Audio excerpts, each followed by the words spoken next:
The Italian Partisans for the US forces have officially made their arrival in multiplayer for Company Heroes 3, being added with the recent update Endure and Defy.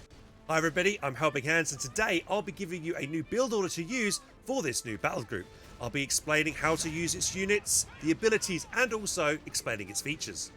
So let's begin, guys, but before we do, I just want to start by saying that this is a battle group which is more of an advanced battle group because you'll be playing in such a way that encourages you to play in a way that you might not have played Company Heroes before, because this battle group uses this kind of tunnel system, which we'll go on to explain later. So first up, you start off a match in Company Heroes with your scout. You go to you'll click the commander on the right hand side, the battle group, and then you want to select the underground tunnel network. You'll also want to start off by queuing up your barracks. Next, you want to be putting your tunnel network, your kind of main hub for your tunnel system, probably midway between your HQ and your teammates' HQ. And the reason why you want to do this is because that when you pop down a medical station, you kind of want it encompassing your kind of like main HQ spot and also your teammates' kind of HQ spot, so that this medical tent covers both. So that way the radius of healing covers both HQs, and that will save one person, so my teammate doesn't have to build a med tent now potentially, because I've built the healing for them, and that saves them some resources which they can go on to spend on other things. So I've just deleted the med tent here for this example. I just wanted to explain how it works and why you'd put it there, but we're not going to be building it this early in the build order. So what you would do, once you've built your tunnel network, you push forward with your first initial scout, and you'll start capturing the territory outside your base. You'll also, be queuing up your first rifle, pushing that forward. And what you could tend to do here is that what you can do with your second rifleman is actually have it rallied to your tunnel network. And that way, what will happen is that when it builds, it'll automatically just jump into the tunnel network. And I also like to do this with the HQ. Click the HQ and then right click the tunnel network. So that means any unit later on, I probably would advise getting an engineer squad, and it would just jump straight into the tunnel network. Now, to build your first tunnel, let's say we've got our squads forward on the battlefield. Around this time, you can the first tunnel will be on like a timer, so you can't build it straight away at the start of the game. It's like a minute cooldown, something like that, before you can start building it. But you can immediately, when you have 50 manpower, is throw down the tunnel network immediately rather than wait for the cooldown. So what I tend to like doing is I like to put my first tunnel somewhat safe far back, generally behind some kind of like cover where it's not easily spotted. So on powder keg, maybe somewhere like here is a good location. Your scout squad would go up and start constructing this. I've currently got a cheat mod on right now, which is speeding up the construction, instantly building it. That's why it just instantly appeared like that. What you'll normally have to take a good few seconds to build it. So bear that in mind when you're thinking about putting your tunnel network down, because it will cost you some resources and time to do so, and it might your squad's going to be vulnerable while it's building. So once your first tunnel is down and the other, you got your other squads busy capping, you then, what I tend to do is I will control group the tunnel network to control group 1, and then all I need to do is press 1 on my keyboard, press tab, and then right click wherever the closest tunnel is, and they'll pop out from that tunnel. And that way it saves your second rifleman squad the time it takes them to run from the barracks to the front line. So it's basically a way to kind of like leapfrog them forward and kind of like get on the field faster, which is a really good thing about this battle group. So there are a few units that can build these tunnel hideouts, namely being the scout squad, the rifleman squad, and all of these squads can build it for 50 manpower. Engineers at the HQ can build them, and also the resistance fighters, the mainline Partisans units you'll be getting out later on, as well as the saboteurs. Now, next, what we're going to do is, one great thing about this battle group is that these tunnels can actually construct themselves. You do not need a unit to construct them. So what we'll do here is I will then click this ability and then click on the area in the ground that I want to build. You do need line of sight to do this, but once you have line of sight, you then left click to confirm, and then it'll take 25 seconds to build, and then it'll take another 3 minutes before you can do this kind of like spontaneous tunnel hideout build anywhere on the map that you see fit. While this is being created, what I'll do is I'll make us another rifleman squad and rally it to this the tunnel network. So here we have a rifleman squad jumping into the tunnel network. Remember, we pressed 1 on our hotkeys to call these guys out and then tab. Right, but if I want to call them into this tunnel network rather than this one, I just got to make sure my mouse cursor is closer to this one than this one. So let's say I want them to come around on the right hand side, just right click and they'll spawn closer from this tunnel network, this tunnel hideout to the right-hand side.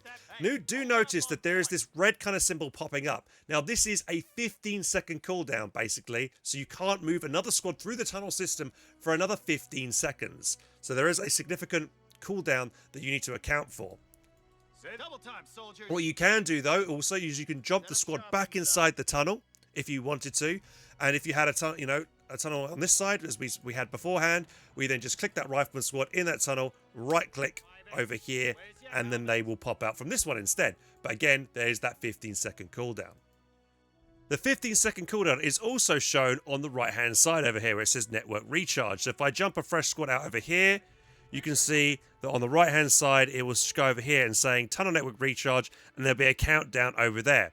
So maybe your attention is not on the tunnel networks, because you kind of need to look at them to see if the tunnel is on a recharge, but all you need to do is just glance over to the right-hand side, and if this tunnel network recharge is on the left-hand side of the screen, you know that you can then bring another squad forward without even having to look at your tunnel networks themselves.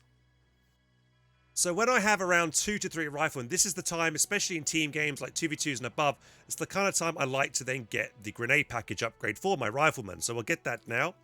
And the reason I do this is because you're expecting things like 250s, the motorcycle, maybe you want to be able to snare like a Kettenkrat that's driving by. You kind of need some kind of AT capability, and this is kind of a nice kind of stopping gap before you tack up to get the motor pool.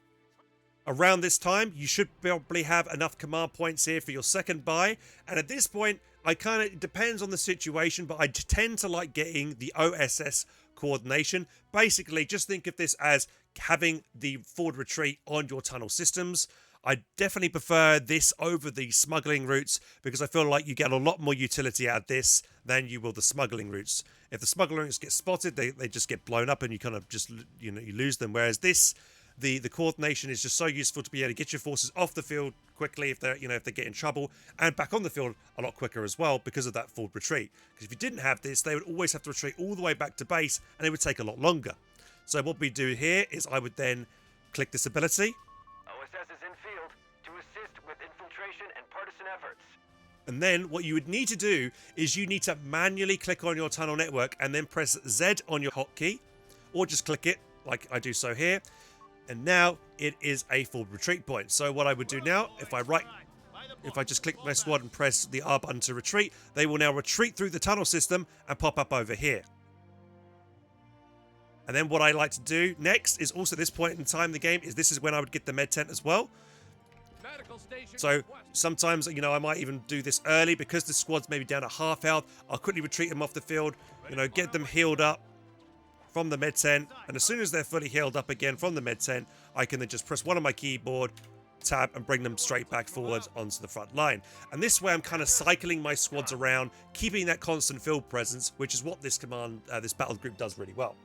So here we've had an engagement, we're retreating the rifleman back, and one thing I want to point out, which is new in Endure and Defy update, is that units can now heal inside certain structures or half tracks. So here we have our squad retreating back to base, and what I tend to do, as soon as something's retreated back, I'll just throw them into the tunnel network, and then I can just leave them there, and they'll automatically now reinforce. As you can see here, it just went from 4 to 5, and it'll go up to 6 in a second as well. And then what I do is I keep tabs on my unit cards at the top right, and then I see when it's fully healed up, I can just press 1 and then tab and bring it to the battlefield, like so. Another thing I want to point out, guys, is that actually you don't ever have to leave your attention away from the front lines. All you need to do is wait for that retreat symbol on the top right hand side to disappear, click the unit card, then hover your mouse cursor over the tent, and they'll automatically just jump in the tent, and that way you can just keep your focus on the front line without ever having to actually manually go back to base and micro them around here. That way, if you never have to leave the front line, your attention's always here, and therefore you maybe don't miss grenades being lobbed or other kind of important things like artillery flares being lobbed. So hopefully that's a nice little tip for you there. Another thing I want to point out, guys, is that you can have multiple tunnel networks all activated with the retreat point, and you can toggle this on and off at any given time. A lot of times it's maybe not a good idea to make it so obvious that you have a tunnel nearby, because what you'll have happen is that when you do retreat your squads, they will run to the tunnel network, and a good player, an enemy player, would realize, hang on, that's not normally the usual typical retreat path the person would take, especially if that squad is retreating away, maybe to the right of the map or to the left of the map, not to back to where the HQ normally is. So sometimes it might be a better idea to toggle off the forward retreat point on your tunnel hideouts. So here we have, I'll turn this one on over here, and we'll just split these guys up. Maps are being handed out to squad leaders. And what I'll do is I'll just quickly demonstrate this one last time. So just throw a couple of other squads here. So when you retreat the squads back, I'll retreat these guys, and I'll retreat these guys, and you can see they're all running through the tunnel system here. And unlike coming onto the field, whereas the 15-second cooldown, retreating off the field, there is no kind of limit to how many units can retreat off the field at the same time. Now, the maximum number of units that you can have sitting in your tunnel network is 3. And if you want to cycle through them, and you want to have a specific squad to come out to the field, you'll need to tab through them. So I'll press 1 on the keyboard, because that's the control group I've used, and you'll see if I press tab, when the white outline on the unit card is the unit I have selected. So if I keep pressing tab, it will select the one I want. At one point, it'll select all of them, which you don't want, so you just have to press tab again to then reset back to the squad I want. So again, if I wanted to, let's say I wanted to get the scout squad forward, I'd press 1, I'd press tab, and then tab once again, got the white outline, and then there we go, there's the scout squad forward. Now at this point of the game, once you've got 3 rifles, you've got your grenades, med tent down, now I'd be thinking about getting Mechanized support center as the support center of choice. And the reason I like Mechanized is because I am generally leaning into more of a Mechanized play with going for multiple. As soon as the Mechanized is done, I'm intending to get a multiple out and getting the Greyhound. And if I've picked Mechanized, I can benefit from a couple of things, namely the forward repair station, which I can toggle onto a point, because maybe I might not have enough manpower at that point to maybe make an engineer, and instead that manpower I might rather go into my first Partisan squad. So, and also this time, you'd be probably spending your first point into insurgency tactics and getting your resistance fighter. So, with your resistance fighter, the great thing about the resistance fighters is that they can spawn directly into a tunnel network, or better yet, they can spawn in any unoccupied ambient building, as long as the tunnel network, the radius is aura covers it. So anything in this kind of light blue color will mean that I can jump my partisan forward. So I could even, so we've got a tunnel network over here, I could jump the partisan into this building or this building, or even this building here as well, and start engaging these grenadiers we see straight away. So we're going to do that. We're going to jump straight into here. And one thing I'm going to note is that partisans currently, in the current patch, if they shoot from buildings, they then will provide, will put on a debuff to enemies they hit. So you'll see this here, we'll spawn these guys in, we'll target these guys, and what I tend to do is, I make sure to keep shooting in each squad individually here, to make sure this debuff is lasting as long as possible. And the debuff itself is a minus 40% weapon accuracy and minus 40 weapon scatter accuracy that lasts for 2 seconds on these guys. So if I make sure I'm spreading it so it's applying more often across multiple squads here, you know, you'll be doing better. Also, partisans, if they get low like this, another great thing about them is I just press retreat, they will immediately retreat from that structure straight back to the HQ. And they can even do this, guys, where they're deep behind enemy lines and there's no nearby tunnel network. So this is a little shack really far away from our tunnel system over here. We can see that this aura only reaches about up to here, right? So we're really far away. We just got to jump into this building. Click on the squad.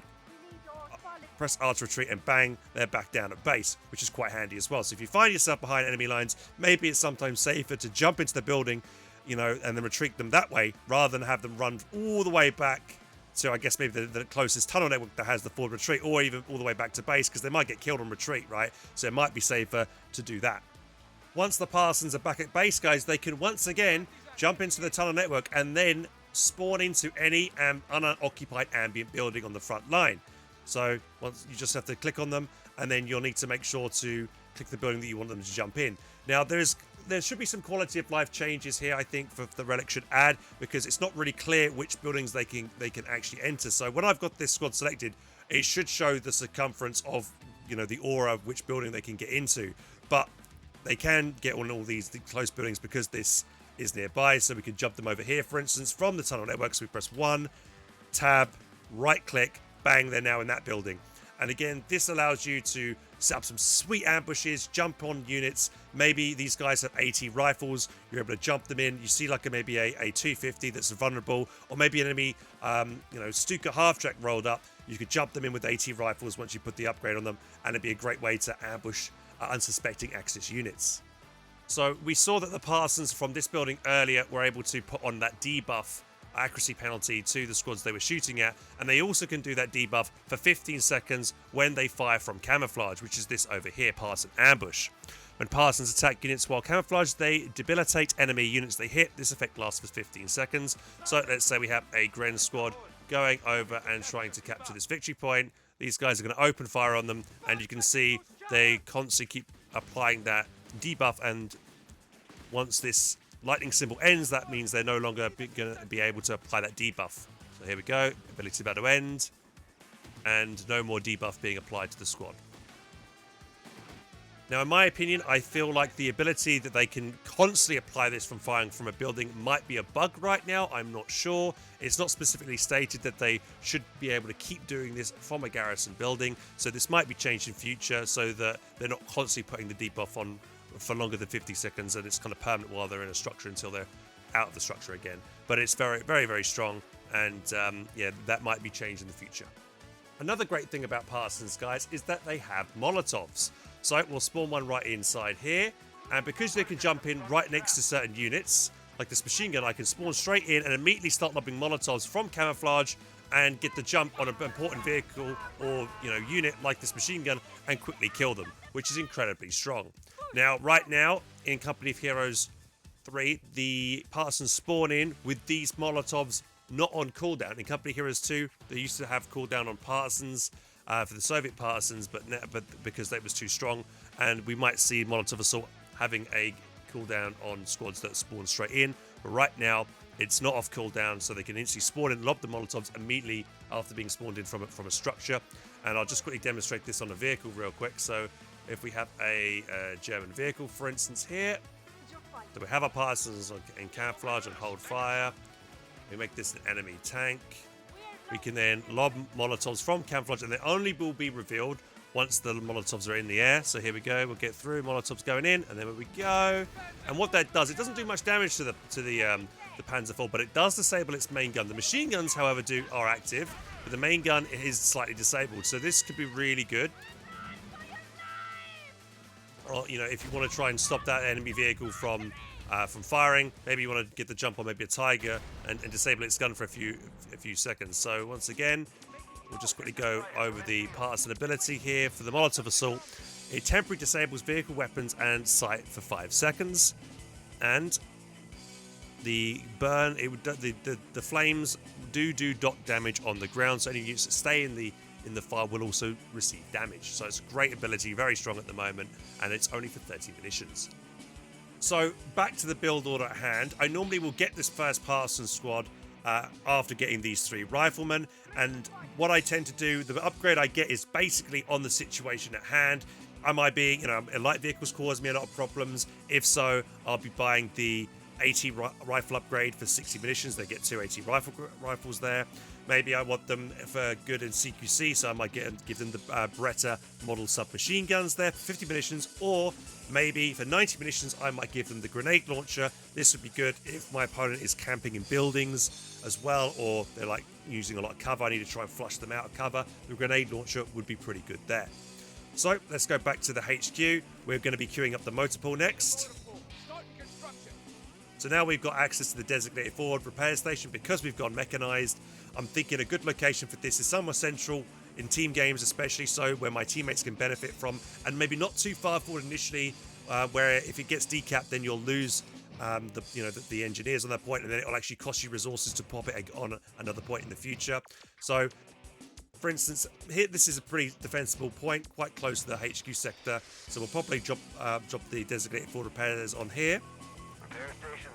It'll also take you 120 seconds to be able to drop it again, and any future time you do this, it'll cost 100 manpower. So the first time it's free, but then it'll cost you more resources afterwards. So basically, this kind of substitutes for an engineer squad, which is quite nice. So a motor pool is now done. Now you should have enough resources now to get yourself the Greyhound out, and then as soon as the Greyhound pops out, let me just activate instant production, so just pop it on there.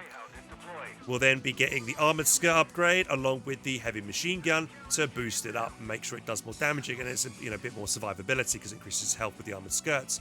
And at the same time, I'd probably be thinking about getting the improvised armor upgrade on my Greyhound. This will also affect all other vehicles later on in the game as well. But this really helps you because it gives you more armor, but especially so against those handheld anti-tank weapons. Because at this point in the game, when your Greyhound hits, you're likely to see 250s, and also in those 250s, the Panzerjägers that will hunt down your Greyhound. And if you have this upgrade, you will take 25% less damage from those handheld AT rifles, giving that Greyhound much more chance of surviving an encounter with them. So, Greyhound's out. You're going to be aggressive with this. Want to always make sure you're keeping your distance away from Grens. Anything that can Faust you. Grens, Coastals, Panzer Grenadiers from DAC, those kind of type of things. So keep your distance, but try and be aggressive with this and harass units and stuff like that. Once you've got the Greyhound out, I'm probably thinking, if tanks are still an issue, vehicles, get yourself an anti-tank gun out. You probably rock that on the field as well. Get yourself an M1 anti-tank gun team. And also, there might be a few wrecks on the field at this point as well. You'd also probably want to be able to start putting mines down, potentially in key locations. So you'll be wanting to get yourself an engineer squad. Once again, make sure the engineer squad is the HQ is rallied to your forward HQ. Deploy a forward repair station when needed, Commander. Just going to enable instant production again here. We have anti-tank crews. Anti-tank guns can't get pushed through the tunnel network. MG squads can. Mortars can't, by the way. Just a little bit more information there about the tunnel system. And then, we'll press 1, tab, bring the engineers forward quickly like that. So we've got the engineers forward in the field. On a map like this, sometimes maybe the flamethrower might be good because it's quite urban. But I also like getting the hazard removal package because it increases the repair speed. And with these engineers, yes, I'll be planting mines with them, but because of Mechanized, I picked Mechanized. The salvage crew is a great and fairly cheap upgrade that you can get because there might be a lot of wrecks on the field and you can salvage those wrecks for increased resources. And you'll be able to do this throughout the game, whereas if you pick something like Infantry Support Center, this wouldn't be available to you. And into the late stage of the game, where there's lots of dead vehicle wrecks all over the map, this could really give you that big advantage compared to your opponents. So here we have a 250 that's been destroyed and a motorcycle. We can click it and you can see we're going to get 69 manpower from grabbing that. And the motorcycle does give a little bit of resources as well. Doesn't actually say, but I'm pretty sure it does. And you can salvage this and you get yourself a little bit of an income here. It should actually pop up on the screen when you do salvage this, how much you actually get. So here we go, we're salvaging this wreckage. Yeah, 69 manpower. Come over to the motorcycle. And we're going to salvage this as well. 54 manpower there. So, and if you think about it, the ability only costs 125 manpower. So practically we almost already kind of paid for ourselves by just salvaging 2 wrecks on the field. And then later on, there'll be Panzer 3s, Panzer 4s, maybe even a Tiger wreckage that you can salvage. That'll give you some serious bank, which will allow you to spam more Shermans later on in the game.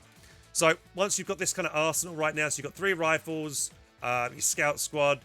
So with the scout squad, guys, I love it because once you get vet 1, you can get the stealth reconnaissance upgrade for it, and that allows you to move from one side of the map to the other without being detected. So we're going to do that right now, and that way we can sneak around the back and then potentially get a cheeky tunnel system deep behind the enemy lines, which will be great for you to spawn units behind your opponent to do nice ambushes on them, but also for the next amazing ability, which is the underground detonation, which should probably be your next buy for this battle group. So we'll just get that right now.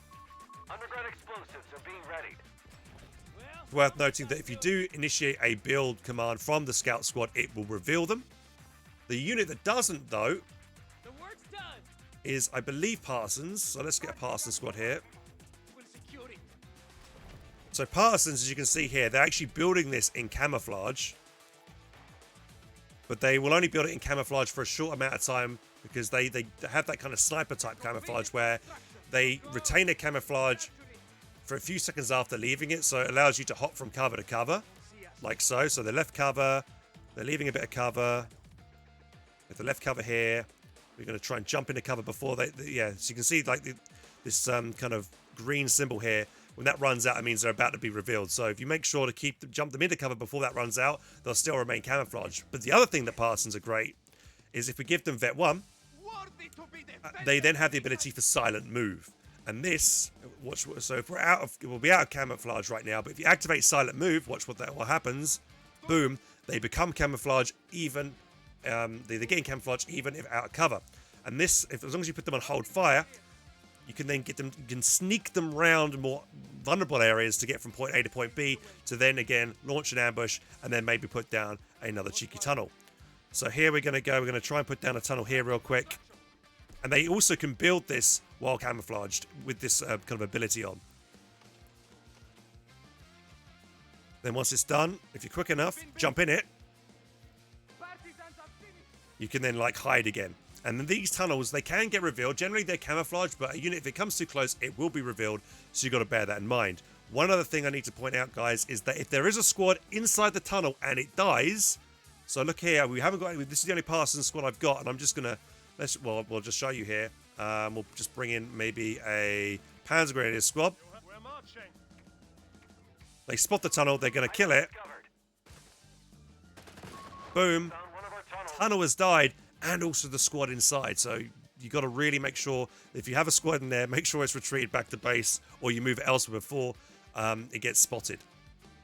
So the other unit that can kind of do the similar thing that the Partisans can is the Saboteur squad when it comes to infiltration and kind of camouflage building tunnel networks. So here we go. Let's call it on. It's this choice over here, the Saboteur infiltration. If you pick this, you don't have access to the forward headquarters. Maybe I'll talk about this in another video, but this is a pretty decent ability which allows you to increase rate of fire. You take less damage as well, the forward HQ, things like that. So it can be quite good. But I tend to go for the Saboteur squad instead, which we'll talk about today. And the Saboteur we can then jump it into a forward tunnel. So we have the radius over here because we've got this tunnel here is allowing us to put this kind of Saboteur squad quite forward. We jump them in here. And they literally they kind of like spawn as in camouflage, so you can kind of like have them sneak around, and they will stay in camouflage as long as they are not revealed by some kind of minesweeper unit or unit that has good detection radius. They will then, you've got only a few seconds before they will then run off the battlefield. So what happens with this squad? You cost them 240 manpower, and then you get the ability to put down. They have charges, so you can put down 3 types of charges. A mine costs 1 charge. You could put down 3 mines with them.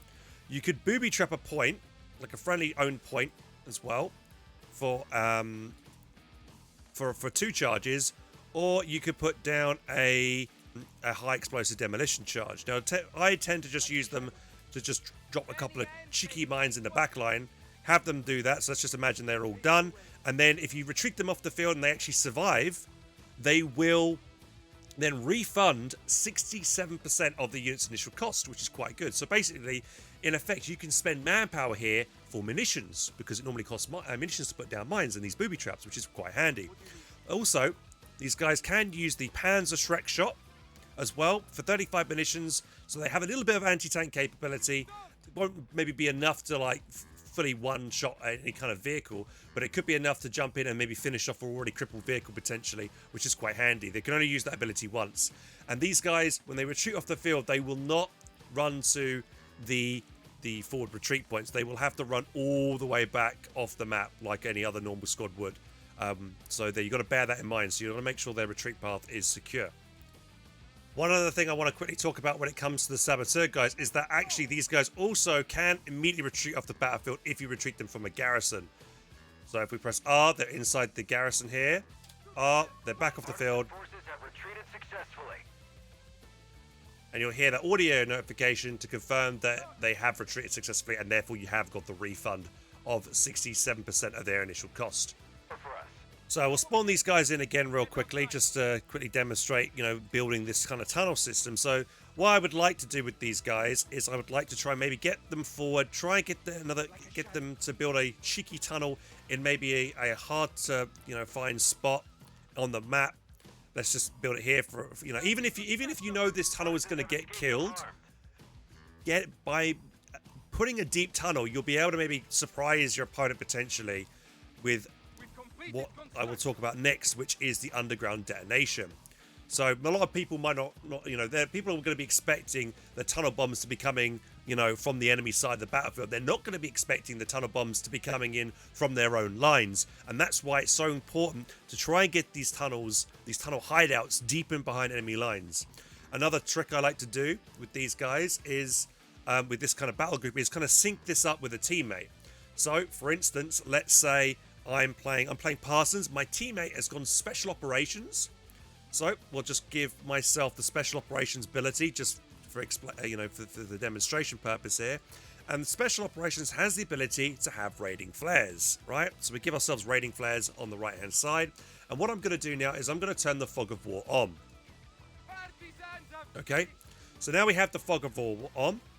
Tunnels themselves do not provide an area around them of vision. So when you do jump a squad in through the tunnel network, you've got to kind of be thinking ahead, like, oh, has there an enemy unit been nearby there? If I jump in, I'm just going to reveal the tunnel. So sometimes it might be better to wait for a bit to make sure that tunnel network is safe to jump into, because you don't want to maybe give away that position, because this tunnel might be in a really good location to use the underground detonation. Back to what I was talking about, the raiding flares. So your teammate drops raiding flares. Let's say you wanted a tunnel network behind your opponent on the left hand side. Get them to drop down maybe raiding flares on the left hand side of the map. They drop it down. Give it a second. There's your vision. And now, because you have vision, you can then use your ability to spawn the tunnel network maybe in the side of the map like that. You know? And that might catch people off guard. They probably might not, you know, realize the tunnel's building. It does build in camouflage as well. As long as no enemy unit is nearby, they won't spot this going down. And then, what I love to do is then, for only 120 missions, which I think is quite cheap for how strong this is one of the best abilities in the game right now for killing infantry and vehicles and decoying support weapons and things like that. So let's just spawn in a bunch of Axis units. Yeah, let's say, you know, he's distracted over here and he's busy doing, you know, repairing stuff. He's retreated back. You can then time the tunnel network that you've snuck in with using the raiding flares from your teammate to then drop this in to this kind of location here. And then you'll see a little flare trail go up, little spark go in there, little fuse has been lit, and then it will explode and massively just, you know, damage and destroy infantry in that area. If I'd popped that explosive right underneath that Panzer IV, it probably would have one-shot it. But you know, if you time it well, you can get some serious damage here and wipe loads of squads. I've had a lot of good clips lately, if you've checked out on the channel, of me utilizing this very effectively, and it's probably one of the strongest abilities in the game. Pushing here hard. Yep. Explosives primed. They won't see this coming. They found one of our tunnels. Oh my god, I just killed him! All his units, all his tanks just blew up! Oh my god! Personally, I feel like the audio for this needs to be fixed for Axis players. It is too strong, to be honest, at the moment, with the fact that the audio for it, when Axis players are alerted this is coming in, it says artillery incoming of some kind. There isn't a specific voice line saying there, because this is not artillery, this is a tunnel bomb. So there needs to be a more specific voice line here to you know, let Axis players know a tunnel bomb is inbound, because it's such a devastating thing. You know, we think back to February with the recent update that we had then in 2025 with the V1. A lot of players were complaining that the V1 was too hard to hear and it wasn't easy to figure out where it was going to land. And then shortly after that, Relic did indeed add an improved audio alert for the V1, making it a lot clearer where it was going to land and when it was being used. So I do suspect that they're going to make it easier in the future for Axis players to figure out where this is coming from. So the tunnel bomb will probably be nerfed in some kind of way. But yeah, right now, in December of 2025, it's incredibly strong, and I think you'd still be able to get away with it. You know, even with Axis players being, you know, have a better kind of audio notification about it happening. So we're almost at the end of the build order now, guys. So generally now at this point, you know, you're going into late game. You want to be getting your tank depot down and starting to churn out Shermans. So now we have our tank depot out. I'd probably first start getting maybe 1 to 2 Shermans out first, making sure to upgrade them with their 50 cal machine guns to make sure they're better against infantry, and then I'd probably upgun them to then increase them how effective they are against armor, like so. And around this time as well, I'd probably be thinking about getting heavy barrels, and we'll be going also rapid repairs. Rapid repairs is great because what this does, it will make your kind of your initial forward repair station have an aura around it, so we'll activate that. It now repairs all vehicles within a range of 25 simultaneously, which is great. So it's a nice kind of aura repair for your whole team to benefit from, which is really nice. You'll also be wanting at some point to get bars for your riflemen as well, so that they are going to be more combat effective during a game. If munitions are plentiful, guys, you can potentially get the second upgrade on the bars to further increase their DPS, but generally I like saving my munitions so I can keep spamming the underground detonation because it's such a strong ability, as we've just previously seen.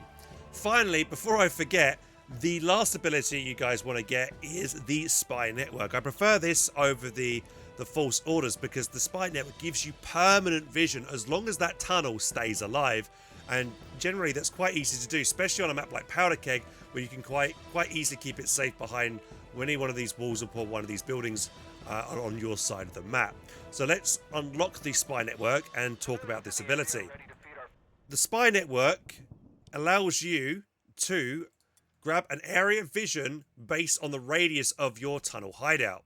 You're allowed to put down as many spy networks on any kind of tunnel as you like. So we could put one here, one here, and generally it's probably a good idea to plant the tunnel, the spy network over important resource points where your opponent, where there's likely to be a lot of fighting over to get vision of the enemy.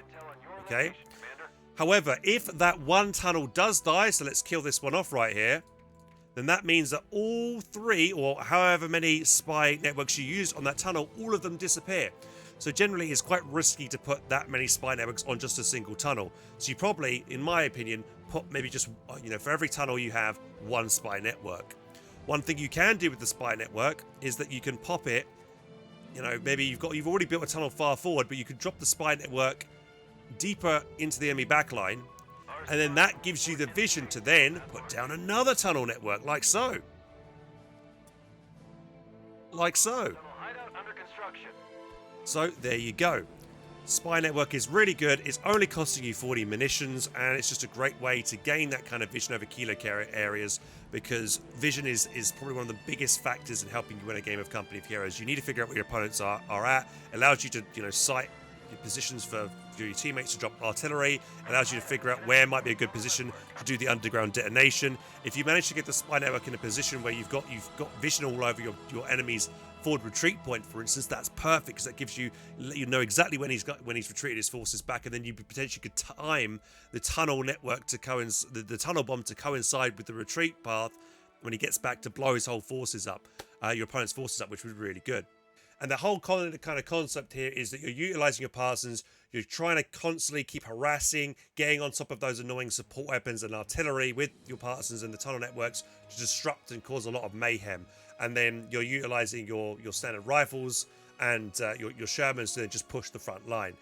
So the main issue though, guys, with this build is that it lacks indirect fire. I guess you could get yourself a mortar out, or maybe backtick and get the AT half track to do a bit of supporting fire there, but you've not really got any solid artillery. Your off map is just the tunnel bomb, which is heavily reliant on the tunnel network, the tunnel hideout. So you will need to maybe relying on a teammate for indirect fire. So maybe someone playing Indian Artillery's Brits, or special operations we talked about earlier with the raiding flares, and they can get whiz bangs out. That would be really useful for supporting you. On the subject of like the raiding flares, which spot for yourself, instead of going Mechanized Support Center, guys, you could potentially go for Air Support Center and use the free recon ability to get that vision behind enemy lines, so you can deploy that tunnel hideout in a really good location. That is open to you there. You haven't got to stick to this specific build order. It's just a suggestion. And yeah, hopefully you found that useful and you learned something about this battle group and how you might be able to employ it in your future games. If you enjoyed this video, guys, please consider following the channel, subscribing, and yeah, I'll appreciate if you do that, and I'll catch you in the next one, guys. Take care. See you soon.